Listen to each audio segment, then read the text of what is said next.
Welcome to New Business in Later Life, where we prove that it's never too late to pursue your entrepreneurial dreams. You will meet remarkable individuals who launch successful businesses over 50, sharing their stories, challenges, and enthusiasm.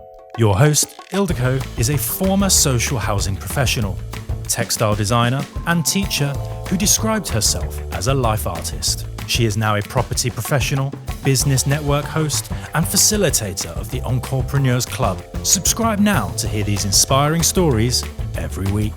I run my own networking event, which is a very different. It's a non-membership, non-charging, very social, once a month networking event for property and business people.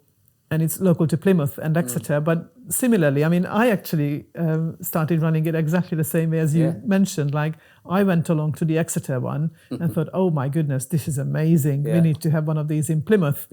Next month, I approached them and said, oh, can I run it? And they said, yeah, sure. And then we worked on it and set it up. They've been going over a year. So it's absolutely fantastic. And yes, it is different. You get so much out of it. It's just and nuts. Connecting people is so much joy. Yeah. It's beautiful. It is. That's what I do every day. Yeah. Imagine that. Lovely, yeah. Magic, isn't it?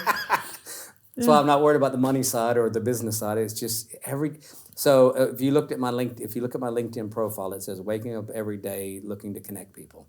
And that's all I do. Yeah. In fact, Shane Solomon, who owns the studio we're set in right now, I use a phrase he uses a lot of times as well, and I loved it first time I heard it. People said, "What do you do?" He said, "I make friends for a living." Oh, how good. That's cool. Yeah. So I've stolen that quite a bit as well. Because making friends, making connections, it's the same. Absolutely. Really. It's just taking care of people. And, and as you know as much as I do, the more you help, the more help you'll get back. So it's... Because you become the go-to person. Yeah. And that's exactly what people know you for. Is that you are the local connector person. Yeah, that's really cool. It's all really cool, and the joy is so many things, because it's not the joy to me isn't building the network per se. It may sound strange, but it's seeing the growth of everybody. It's all I get in a strange way. It's kind of like being that teacher, isn't it? That loves watching their student. In a way, I'm not a teacher, don't get me wrong. You don't want to follow my example, that's for sure. Well, I'll tell you what, maybe some teachers and a lot of teachers could actually take a leaf out of your book. Yeah, it's creating that environment where people feel they can grow. And that's beautiful. Turning the table on you a little bit. First time I met you, you were thinking about possibly buying something, and then finally, you listened to the journey. You bought it. Now you've done it. Now you've moved on to the next thing, and now you've got 3 more layers to your business. And that's just the beginning. I guarantee you. A little over a year ago, I went to a conference. It was a 2-day conference with a lot of speakers, because the lady who runs the conference teaches people to speak. And all the way through, I was thinking, what could I be doing if I stood on that stage?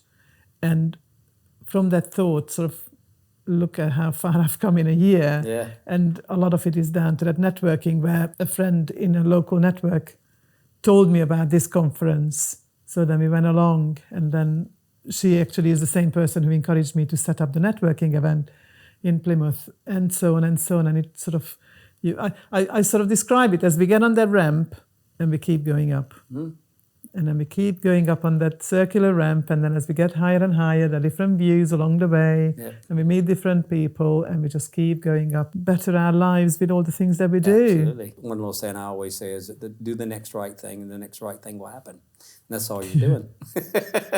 That's as simple as life is. As long as you stay in your lane and do what's right, then what could go wrong? You'll hit bumps, you'll hit obstacles, but there'll be negative influences outside of your jurisdiction or ability anyway, and that's negativity in life. But life happens. Yeah, absolutely. Your car gets backed into, so what? It's a car. It's just a car. It's a pain. It's a waste of time. It's having to take it to the body shops, everything that goes with it. But you know what?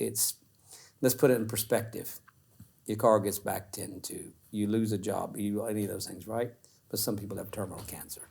Let's look at priorities. Let's look at where, what really, really matters. And just get over bumps are bumps.